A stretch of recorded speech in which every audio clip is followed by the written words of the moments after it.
Oh, good morning. It's Sunday morning. It's the 9th of March. I can't believe how time is going by.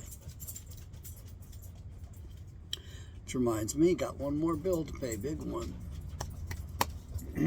Bunch of other stuff to arrange for tomorrow. And today, as far as being a day of rest, well, I'm going to do my best to just stay put and go through my mess here and do some dusting.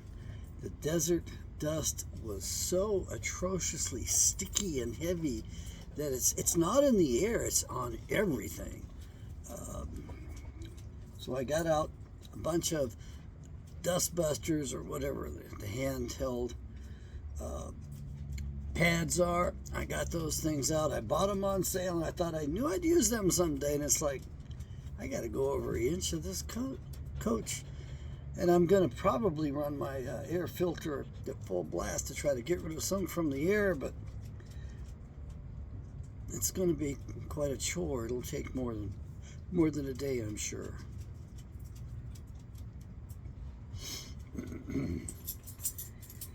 We are in trouble, and the trouble is so obvious, and most people are oblivious to it. Most people don't realize the nature of the threat. The Edomites, the Khazarians, the black nobility, the 8 Roman senatorial families, and the 13 bloodlines. There's more to it than what I know, and more to it than what I want to know. I don't want to be majoring in evil. I don't want to be studying it. The fact is that the bad guys use our Bibles. That's right, that's their playbook too. I'm sorry, but that seems to be the case. It seems to me that they do their best to imitate the work that's written in the Bible. And they want to scare the rest of us because they've got us controlled through the big box churches and the false teachings therein. And I have to admit, I don't have everything right. I don't have much of it right, but I got a lot more right than the average pastor does. Jerry Wiki told me so a long time ago, more than 10 years ago. And then I see a woman on Facebook who criticized people for claiming that, reading the Bible cures everything and takes care of everything. I'm sorry, lady. I don't want a woman telling me what to do to begin with.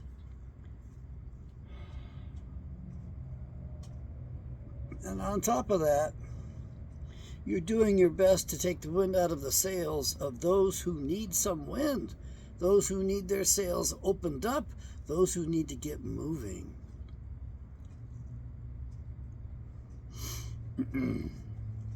We're definitely at the end of times, and our current administration, everybody's resting, thinking, well, we voted for Trump, we got Trump, and we don't have to worry about it. Have you seen what he's surrounded himself with? And of course, one of my friends says, oh, I think he's surrounded himself with wonderful people. That's because you go to a big box church, and you don't read the Bible, they don't either, and they're preaching lies. The pastors preach lies from the pulpit. They're taught lies. All of these institutions are centrally controlled, and they're force-fed. BS. The Jews are not the chosen ones. The Israelites, which included the tribe of Judah, included most of the inhabitants of Israel, ancient Israel, not this current state. And everybody seems to think, well, I'll get my credibility by relying upon the Swiss for their determinations and all of their stuff, because everybody knows they're neutral. Is that what you really think? Do you know that? They aren't neutral.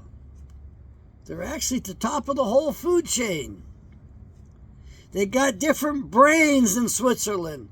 different shaped skulls, different craniums. And in southern Germany, next to Switzerland, they're over there too. And where did those big brain things come from? What are they? They have two, no they don't. We have two parietal lobes. They only have one. They got one bone. They have 25% more volume, 25% more mass in their brains. Now, please don't get me wrong. I got a small head. I'm not that big. I know it looks big just because you don't have any really good perspective as to my size, but I have more folds in my brain, more folds in the cortex, and it makes a difference. I don't have as much mass. And the other thing is I'm Yahweh's man. He set up my life in such a way that I would get the training that I needed for the job he's calling me to do. I think. Am I succeeding? I just don't know. I keep thinking, oh man, if I just had a helpmate, if I just had a partner, if I had a woman who loved me and adored me and wanted to help me build a business and manage myself better. But women have become absolutely merciless. It's going to get worse. You see, this United States has empowered women above the men. And women are happy to have the power because they want it, baby. But they don't want the responsibility. And they definitely do not want to have to think. They want to be able to feel, and they want to be able to dictate. Even my mother had proclivities in that direction. Big, bad mistake. Bad mistake.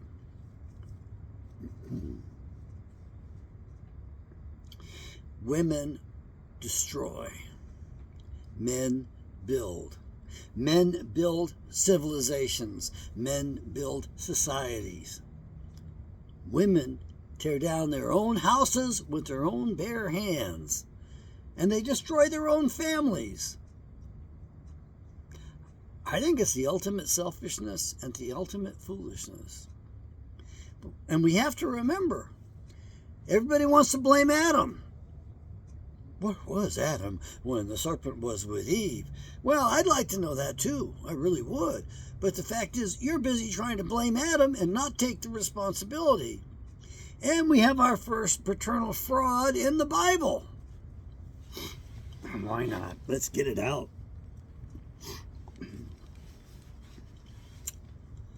I didn't run my generator this morning, the first time in quite a while. The fuel, man, it's just been going out the tank, and I can't figure out what's causing that exactly, except I'm running engines. But I don't understand. The Aqua Hot system is only supposed to use so much fuel. It's supposed to actually just sip diesel. But yet I'm thinking that's not running right because I'm going through a lot of fuel. Now, the generator,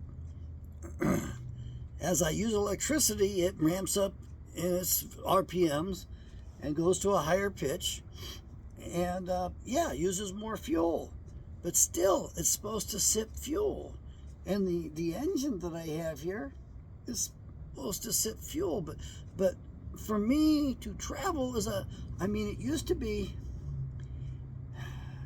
used to be about 30-40 cents a mile for fuel. Now it's closer to $1 a mile, and that makes it kind of impossible. So I'm still tending to the vehicle. Maybe I can get it to consume less diesel. I just don't know. Also, I'm not tolerating coldness and dampness like I used to. I really would like to have the luxury of putting the heat on in the morning. Actually, I'd love to have the luxury of having heated floors, but that's a whole nother kind of coach at a whole nother pay grade, and it's more things to go wrong, but man, it would be nice to get out and put my feet down on a warm floor. Anyway, I'm just grateful for what I have. Another car pulled in last night, and a couple with a dog were sleeping upright in the front of their Cadillac. Old Cadillac, North Star V8 engine in it, and seemed like nice people, but they are on the streets. There's no doubt about that. They're stuck eating fast food. That's what they have to live on. And it's pretty sad because the food that we're eating is all poisons. It's all been designed to destroy us. They have been poisoning us for years. They used to brag about how with their fluoride, got that? The water fluoridation, and with their sugar, maybe it was with our sugar, our salt, and our fluoride, in that order. But those were the three things that the old Jews were bragging about doing us in with. Let's take a look at it for a second. Your fluoride, what does it do? Oh, it preserves your teeth, does it? No. The studies, when you look at them and read them and avoid this news media and the bullshit out of the dental schools, yes, they lie to the dentist, they lie to the doctors, they lie to the psychologists, they lie to the attorneys. And everybody's happy, content, repeating the lies. We are the people of the lie. We are not the people of the truth. And we're so narcissistic, we're going to tell everybody else what to do and push our ideas, which I'm guilty of. Mea culpa. That's the way it is. But I really think you should. This is the best Bible out there.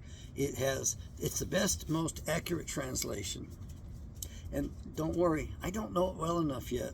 So you could actually outread me by doing a bunch of marathon Bible reading and start your own channel, or better yet, correct me in the notes and put things in the notes and, let people know what you discovered and all that, because the Spirit is in you, I hope. And I hope that you're feeding it, nurturing it, cultivating it. And Adam knew his wife Eve, and she conceived and bore Cain, and said, I have gotten a man from Yahweh.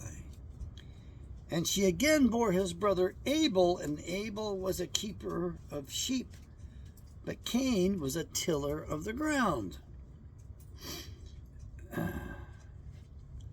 In the process of time it came to pass that Cain brought of the fruit of the ground an offering unto Yahweh.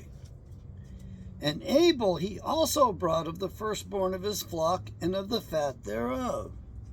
And Yahweh had respect unto Abel and to his offering, but unto Cain and to his offering he had not respect. And Cain was very angry, and his countenance fell.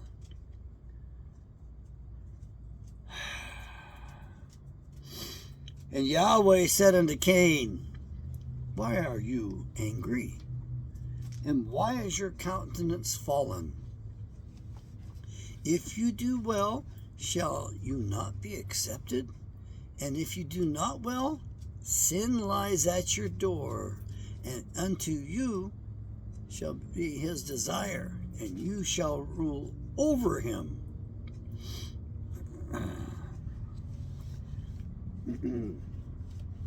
Let me back up. Genesis 4, verse 1. Adam knew his wife Eve, and she conceived. So this word knowledge, knew, sexual knowledge, it's important to understand that. And Lorraine, what are you eating? Oh God, I don't know what she eats. A dust ball off the floor? I don't know. I got to clean this place. She bore Cain and said, I have gotten a man from Yahweh. No, I don't think she did. And I think at this point, she knew better. And I think she was lying. I think she was deceiving Adam. I think this is paternity fraud. She's telling Adam, or implying to Adam, this is your son, this is your boy. But you see, there's a problem. Because he murdered his brother, his half-brother. And there's other problems because we do not understand the full context. We don't understand the time, the passage of time. Okay, so Adam knew Eve, his wife. Very good. And she conceived and bore Cain. But let's just back up a little bit to chapter 3.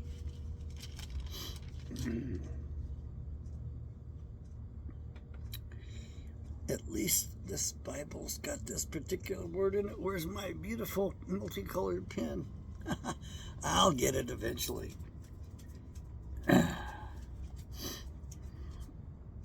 Genesis chapter 3.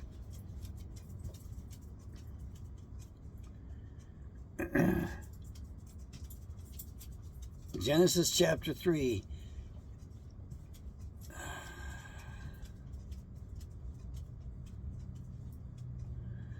Verse 4. And the serpent said unto the woman, You shall surely not die. So, the woman said, let me start from the beginning. Chapter 3, verse 1. Now the serpent was more subtle than any beast of the field which Yahweh had made. Now I have the serpent and more subtle underlined in red ink, and I have above that the king of Tyre written. Just from a very advanced Bible lesson. There's the king of Tyre. See that? Yeah, I know. You don't believe in Satan. Some people just don't, but it's complicated.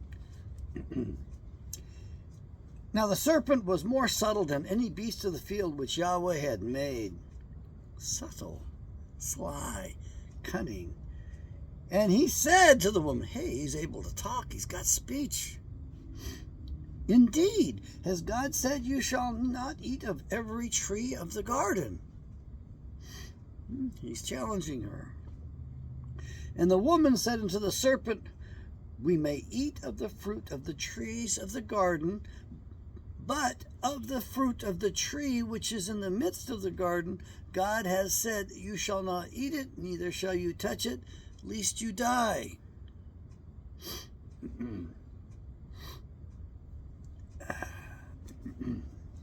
I don't know if she had that right. Let's back up to Genesis 2. Verse 9. And out of the ground made Yahweh God to grow every tree that is pleasant to the sight and good for food, the tree of life also in the midst of the garden, and the tree of knowledge of good and evil.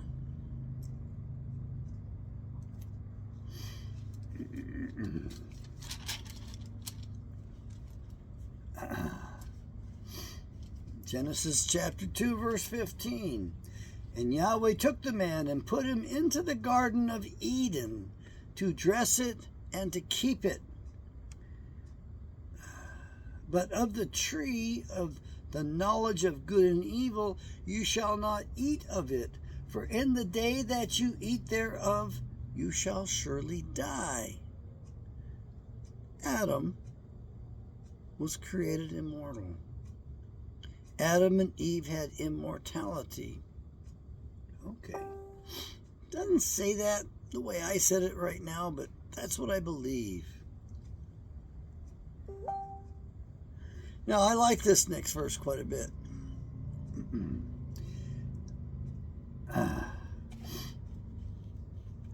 Here we go with, well, actually the one beyond that, but 18. And Yahweh God said, It is not good that the man should be alone. I will make a help match for him. 19. And out of the ground Yahweh God formed every beast of the field and every fowl of the air, and brought them to Adam to see what he would call them. And whatever Adam called every living creature, that was the name thereof. Now, just as a side note, they twist everything as much as they can to throw us off track. So we know now from this that Adam was in charge. Adam was in control. Adam named everything. But if you go watching the old play Godspell, there's a scene in that in which Eve is naming all the animals. That wasn't Eve's role. That's not her history. That's not what she did. And Adam gave names to all cattle, and to the fowl of the air, and to every beast of the field. But for Adam there was not found a helpmatch for him. Sounds like me. And Yahweh God caused a deep sleep to fall upon Adam, and he slept. And he took one of his ribs and closed up the flesh there instead thereof. Okay. And the rib which Yahweh God had taken from man made he a woman and brought her to the man. And Adam said, This is now bone of my bones and flesh of my flesh. She shall be called woman because she was taken out of man.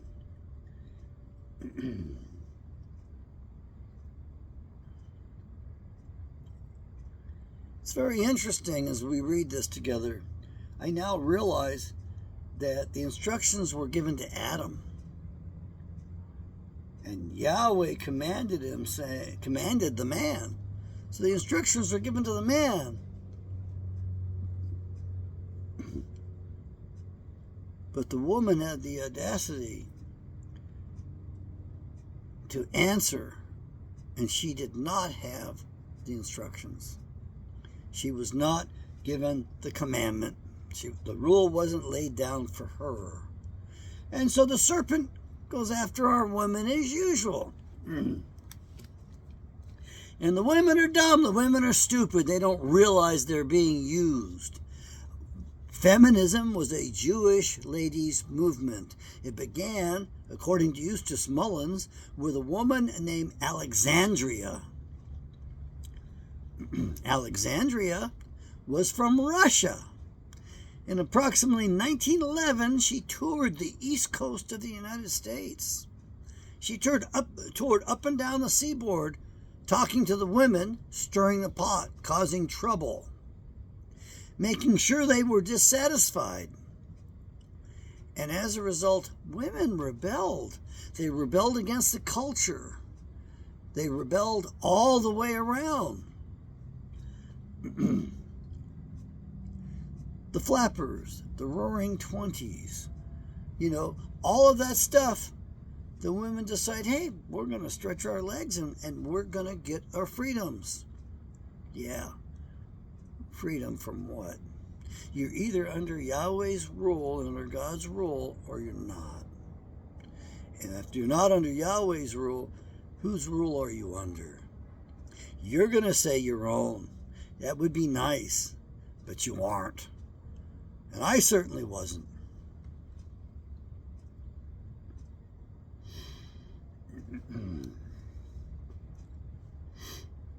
But here it is, Genesis chapter 3, and we have the serpent who was in the garden, and that was what was said about King Tyre, king of Tyre, Hiram. By the way, a lot of parallel construction in the Bible. This was pointed out to me by a wonderful pastor, Pastor Fanning, and he said, he pointed out the fact that the king of Tyre was Hiram. There was another man named Hiram, Hiram. And you got to know the differences because both are related in different ways to the serpent. It's much more integrated than what you or I realize. And I know that we tend to assemble things maybe not quite kosher, not quite on the up and up. But we have to do that. We're designed to do that, and we have to learn. And that's why we get together and talk with one another, because the Spirit's there. Keep it to yourself, it's not nearly as strong. You talk to brothers and sisters, come on, man. I mean, that's the best time in the world to me.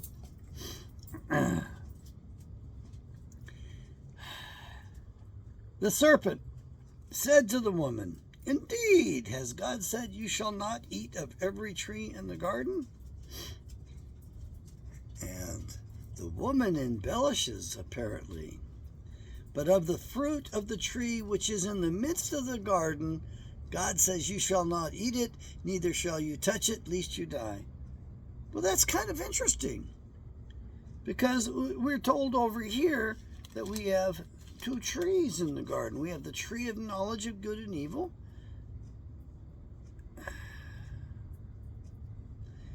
and we have the tree of life is in here, I believe. Let me see. You shall not eat. That was the warning. It was just on that, but we have to remember a little bit earlier. The tree of life and was in the midst of the garden with the tree of knowledge of good and evil. Now, there was a pastor, Swift. He spoke swiftly too. Swift was incredible. I still don't know what to make of him. His presentation was riveting. And if you can find the old sermons, they're worth listening to, very much so. He claimed that these trees were beings in the garden. So his interpretation of this is you had a person who was the tree of life, and you had a person who was the tree of good, and you had a person who was the tree of evil. I don't know. I'm just brainstorming and bringing it up to you so you can understand that there are other views of this, and more than one may be right. Please keep that in mind. So, she says, the fruit of the tree which is in the midst of the garden. Which tree is she talking about? The tree of life or the tree of knowledge of good and evil? Because the way I read this, there's one tree that has the knowledge of good and evil. And I prefer that because I believe that when we generate our thoughts, when we think, there's good chance that the Eastern tradition, which we were separated from quite wrongly, by the way, the Eastern tradition may have a key to that. And the key in that is that when the thought begins, when it's generated deep down in consciousness, it's a twin thought. It's a positive and a negative charge. It's a good thought and it's an evil thought, okay? So if it comes up that we think both thoughts at the same time, that's the genesis of it.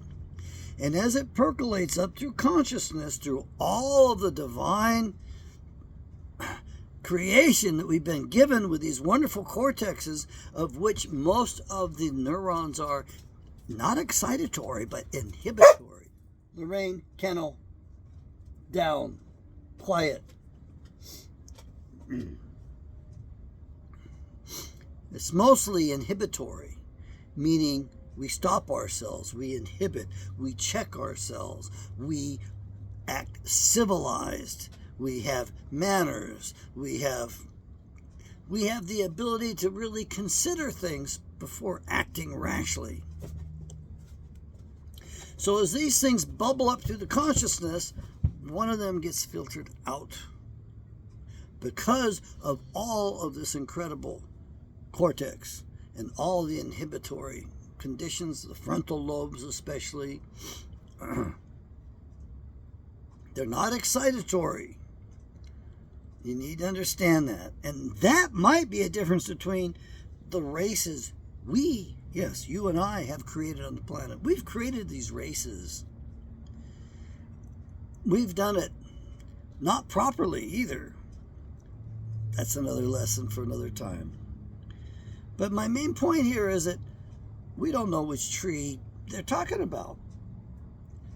And of course, here we have Satan, the serpent, who's got speech capacities and he can talk, baby. And he probably is standing upright.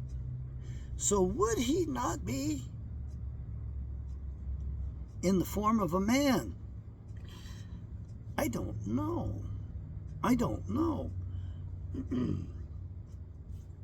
And we also don't know how the serpent approached. According to some of the studies, if you will, and some of the stories that I've heard, the serpent had sprinkled himself with silver dust and was making himself up as best he could to attract and get her attention. And more importantly, he was playing God. He was pretending he was Yahweh God. And so Eve may have thought, well, this is Yahweh God, Creator Father. I better do whatever he says. I better follow his lead. She gave in to him. But also she's innocent. And she's kind of naive.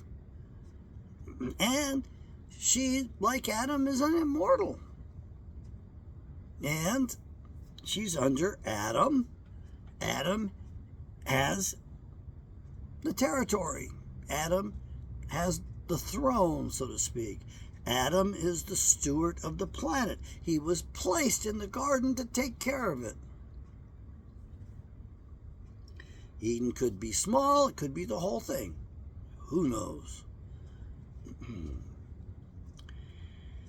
And the serpent said unto the woman, Genesis chapter 3, verse 4,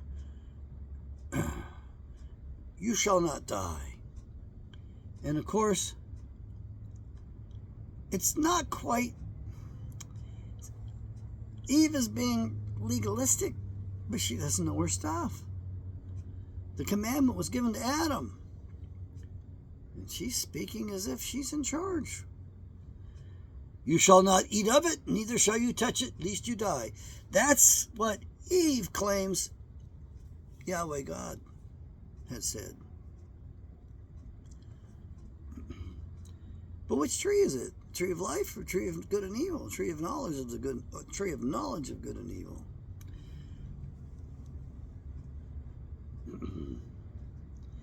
And the serpent said unto the woman, continuing with verse 4, you shall not surely die.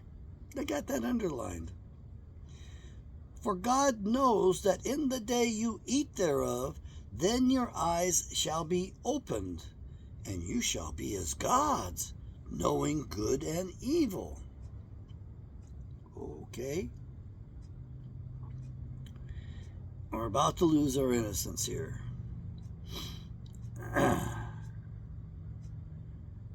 So the serpent is trying to toss her a curveball so that she will take the place of God. You shall be as gods. Yeah. Verse 6. And when the woman saw that the tree was good for food, and that it was pleasant to the eyes, and a tree to be desired to make one wise, she took of the fruit thereof, and did eat, and gave also to her husband with her, and he did eat. Well, Adam shows up finally in the picture here. But does that mean he wanders in there after she eats? Or not? And that's an important point, because a lot of us think that there was a rather private, personal moment between the serpent and Eve. And hang on to your hats, folks. Verse 7, and the eyes of them both were opened, and they knew that they were naked. And they sewed fig leaves together, and made themselves aprons. Who else wears aprons? Yeah, I know the secret societies and workmen wear aprons to protect themselves when they're working on hard stuff. Protect them and their clothing. Verse 8, and they heard the voice of Yahweh God walking in the garden in the cool of the day. A voice walking? Interesting. Doesn't quite fit, does it? But they heard the voice. And he was walking in the garden in the cool of the day. I know a lot of you think, well, it was evening time, right? No, the cool of the day would be morning. That's the cool of the day, is just before sunrise, or maybe an hour after sunrise. And Adam and his wife hid themselves from the presence of Yahweh God among the trees in the garden. Trees.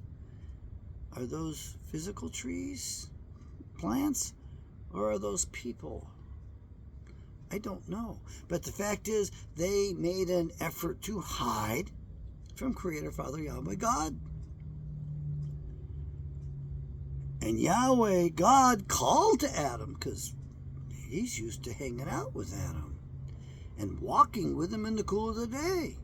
That's what their habit apparently was. And said to him, "Where are you?"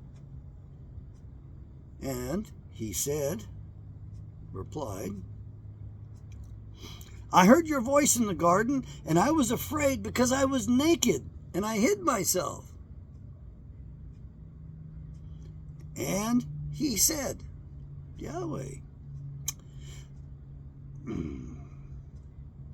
"Who told you that you were naked? Have you eaten of the tree whereof I commanded you that you should not eat?" And the man said, "The woman whom you gave to be with me, she gave me of the tree, and I did eat." Okay, a lot of people look at this saying, hey, the man's blaming the woman. Well, the man's just stating the fact. You gave this woman to be with me, and she gave me of the tree, and I ate.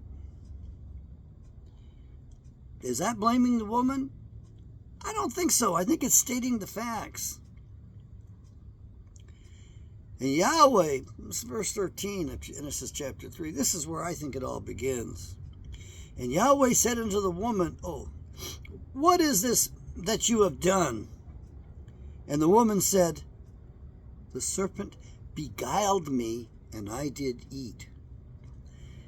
When we look up in Strong's Concordance the word beguiled, there's several definitions, and towards the end is the one we're looking for. Seduced. The serpent seduced me, and I did engage in sex. And Yahweh, okay, so she said that.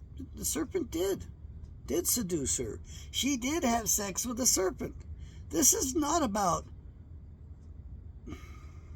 a pear on a tree or an apple on a tree. This is about the pear on the ground. We assume they were on the ground having sex. Who knows? I wasn't there. So this is very important because Eve is telling Yahweh that the serpent seduced her, and as a result, she partook. And Yahweh God said to the serpent, verse 14, "Because you have done this, you are cursed above all cattle and above every beast of the field. Upon your belly you shall go, and dust you shall eat all the days of your life." We're going to take this thing apart. I'm sorry. I know I'm a hypocrite because I tell you, go big, go long, don't drill in. We're drilling, baby. We're drilling. So apparently the serpent was walking and talking, and now he's going to be slithering around on his belly, and he's going to be eating dust all the days of his life. Dust, dust, dust. What does that mean? All of these other creatures are made from the dust of the ground. Yeah. Also, the medicine that they give you and me today, that's what they pass off for medicine. It's all chemicals, dust, minerals. That is not medicine. The Bible defines medicine, and it comes from the green leaves, the herbs. It comes from the plant, not the manufacturing plant, but the plant, the green leaf plant. And it has to be assimilated by the plant first to be made bioavailable to us. And quite often the pharmaceutical industries will extract things from the plants and patent it. But what I'm getting at is that, is he told you're going to be eating human beings? You're eating dust? Does that mean you're going to be eating children? Let's go there. Why not? Does that mean you're going to be eating the rest of mankind? Does that mean that, this is a cannibal? A cannibal, Canaanite. Is that what that means? I don't know. I'm just brainstorming here with you as we go through this. Verse 15, which is what they always go after. Dan Gaiman titled his book Genesis, The Two Seeds of Genesis 3:15, which he's got a good book. I've got a copy of it, pristine with a dust jacket. I'll sell it someday and make a little bit of money off it. If you're interested in that, let me know. I don't think he's accurate. Other people have written other books, and there's other extra biblical books that have different information in them. But I think his book is authoritative in that he's exhausted most of the possibilities. He proves the point that a woman can actually carry the seeds of two men at the same time. It's happened in Germany. That's in the book. You need to read that. You need to understand that. You also need to understand this, especially you ladies. Once you've had a child, you may be carrying the material from that father for the rest of your life, and it may be influencing, physically impacting your future children. That's right. And they don't want you to know that. They don't want you to understand that. There's some really bizarre stories that have been shared, and it's been so long I don't remember them in detail, but the young man who brought that to our attention was bull breeding, and he hung out with the experts at this stuff, and they explained things to him rather well. And so we have had some other legal cases in which women have been charged for welfare fraud. Right. Welfare fraud. Why? Because the government would run a paternity test on the child to see who the father was. And quite often it was not who the woman said. And sometimes, very rare, we had what was called a mosaic. A child that would be born with the DNA from different men. It's a remote possibility. Please don't hang me on this stuff.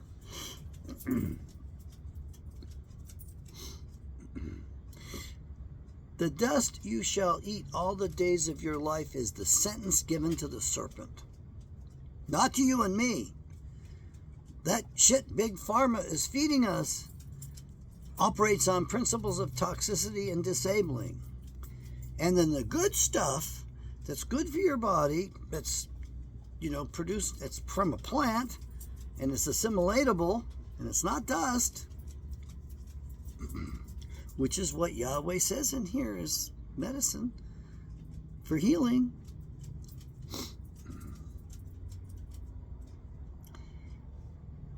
We're not supposed to be subject to eating those poisons and toxins. That's the curse that was put upon them. Right here, Genesis 3:14.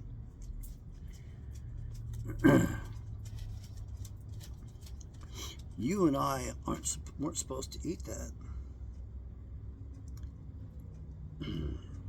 The Satans were supposed to eat that. And of course, the other thing is that your insurance company, our insurance companies are all dictated to now from Big Pharma, because Big Pharma owns them. And they commands them and tell them what treatment's going to be and what it's not going to be. And when there's a medicine that's actually good for you or safer for you, they won't allow it until you've had a clinical failure. In other words, you tried the bad shit, the cheap stuff, and after it's blown your brains out, and I do mean that, because a lot of that stuff causes strokes and heart attacks. I know. That's how I stroke. The stupid bullshit they gave me, the poison. Improper withdrawal of bromocriptine. Yeah, even the medical board went after the doctor on that. All I wanted was letter in her file saying, reprimanding her so she wouldn't do it again. She was a young physician, young endocrinologist. I'm a very forgiving sort of man, but she was busy trying to hide behind some other medical diagnoses and bullshit. And I can't recommend her. She's in Glendale. Smart, but not on the up and up. The doctors aren't on the up and up. Let's continue. Genesis 3:15. I will put enmity between you and the woman, and between your seed and her seed. Okay, that is two seeds. It shall bruise your head, and you shall bruise his heel. And of course, I have heel underlined in John 13:18, so we're going to go to John. That's my favorite book in the Bible, I guess, because I've read it so many times. That's the one I kept starting and rereading. And it also told me the secret of creation in the universe right there at the beginning. 13:18. I speak not of you all. I know whom I have chosen, but that the scripture may be fulfilled, he that eats bread with me has lifted his heel against me. Yes, the spirit of Cain. The spirit of the serpent. And this is our Messiah. And he's telling them who has betrayed him. And it was Judas. Judas was the only Edomite among them, the only Idumean, the only person who had descendants. He was a descendant of Esau, known as Edom. We're going to go back. Let's continue. Genesis 3:16. Unto the woman he said, I will greatly multiply your sorrow and your conception. Now, I don't know if we've got that right, to be honest with you. It could be, was the implication of multiply your sorrow in your conception, or multiply your work and multiply your fertility? I just don't know. But it says here, well, maybe this is the killer. It says, in sorrow you shall bring forth children. Well, the deliveries are rough for our kind. That's our sentence right there.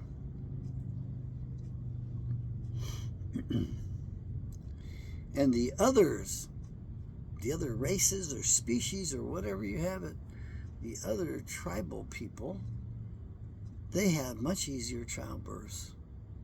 Much easier childbirths. Because they weren't the ones that did this stuff. The law may not actually apply to them, by the way, because they didn't break it. We did. Let's continue, because I think we have a mistake in the Bible here. Yes. I take issue with this part of the Bible, but I will do that with some intelligence and some humor. He continues, Yahweh. By the way, Satan, the devil, the serpent, is wise. He doesn't say a word to Yahweh. He does not going to talk during this thing. But yet Yahweh's addressing the two of them in particular. Continuing on in chapter 3, verse 16. The last half. And your desire to your husband, and he shall rule over you. Now I read it, and I omitted the italics words that are right in front of me, because the italics are added words for the purposes of clarifying things. So we need to read it with and without those words. And your desire shall be to your husband. I think there's a mistake in the Bible, a possible error. I believe it should be interpreted this way. Yes, pay attention. I'm going to correct the Bible. Yeah. And your desire shall be to rule over your husband, and your desire shall be to dominate your husband. That's what I think is implied here. Or maybe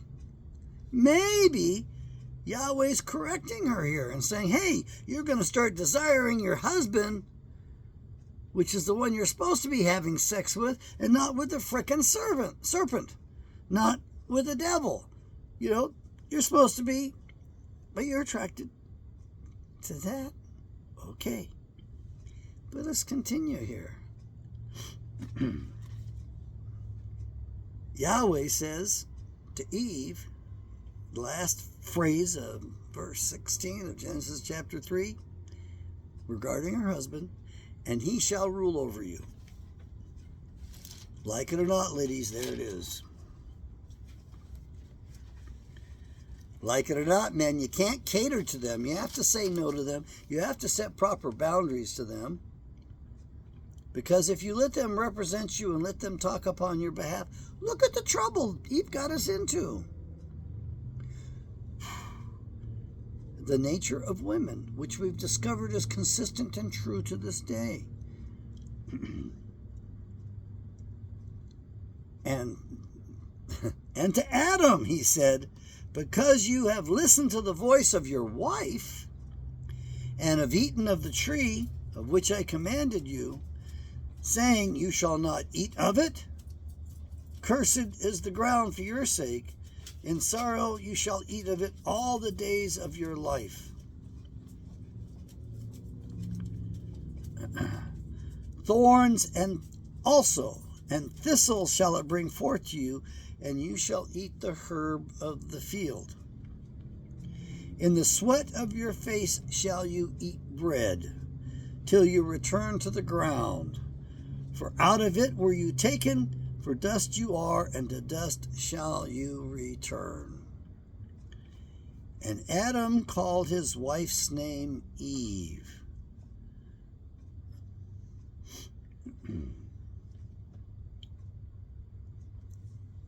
Eve.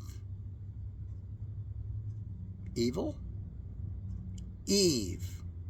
The sunset, the end of our lives. Eve. Evening. Because she was the mother of all living. Unto Adam also and to his wife did Yahweh God make coats of skins and clothe them. So here we have blood shed in the garden, skins, animals were sacrificed, and Yahweh made skins to cover his two children.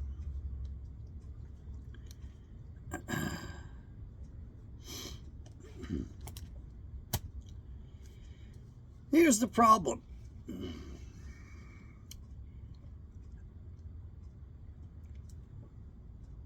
There's a different descriptor for Adam kind in the creation of Adam than the creation of the other men.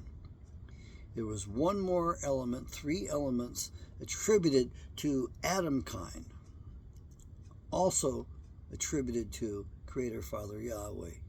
So we had those characteristics.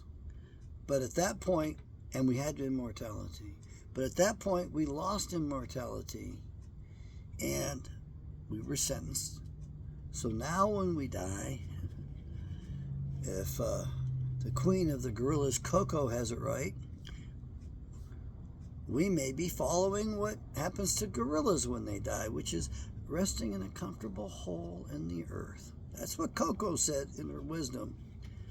I trust that ape's intelligence more than I trust most people. And Yahweh God said, who did he say this to? Who else was present there? Or was Yahweh actually a group of people? We just don't know. Or was he the leader of, well, he was the leader of a bunch of angels, a bunch of entities and powers that he controls to have this creation. And Yahweh, verse 22, said, behold, the man is become as one of us to know good and evil. And now, lest he puts forth his hand and takes also of the tree of life and eats and lives forever. Therefore Yahweh God sent him forth from the Garden of Eden to till the ground from where he was taken. So he drove out the man, and he placed at the east of the Garden of Eden cherubims. I don't think the S belongs on there, but it's English language is a little sloppy language. And a flaming sword which turned every way to keep the way of the tree of life. He drove the man out and placed at the east of the garden. So he's keeping the man out, and the man is east of the garden. East to the land of wanderers. Important.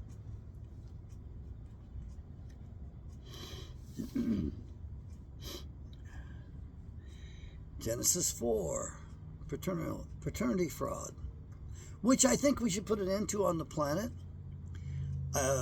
In any jurisdiction, I think they should require paternity testing. Not allow it as an option. It's illegal in some states to do this, by the way, unless a judge orders it. That's right, because they don't want you to know the truth, because they want to be able to put it all on the man. You see, they like playing God. That's what they do. Genesis chapter 4, and Adam knew Eve his wife, and she conceived and bore Cain and said, I have gotten a man from Yahweh. We think at this point that she's lying here. We think that she's been deceived and she's become a deceiver.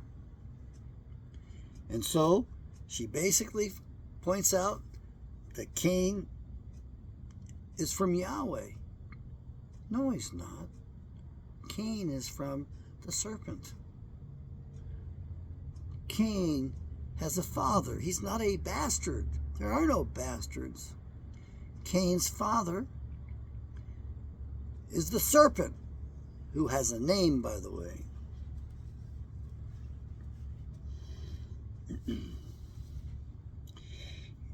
Now, the most important part, I guess, is always at the end. I'd like to think that I'm giving you something here. Here we have both Cain and Abel. A-B-E-L, not A-B-L-E. Both offering sacrifice. In the old days, this is contextual, so we don't get it today, but you're getting it from me. And I had to ask this lesson to be repeated at least 3 times, at least twice, maybe 3 times, maybe 4. Only the oldest son was authorized to offer sacrifice. And he offered sacrifices for the entire family. It was his duty as the first to break the matrix, if you will. The first to break into the world through this woman. The first was dedicated to the Lord, dedicated to Yahweh. The best were dedicated to the Lord. And there was a responsibility. And the responsibility is they would intercede on behalf of the entire family. It was his job. But you got Cain out there offering, and you got Abel offering. Abel was fathered by Adam. And he was authorized to give that sacrifice. And Yahweh wasn't accepting the sacrifice from the firstborn of the devil. He was fathered by a fallen angel named Gadriel, from which we get the nickname Gad, from which we get the pronounced name God, which is not a name or a title, but it's a class, if you will, of being.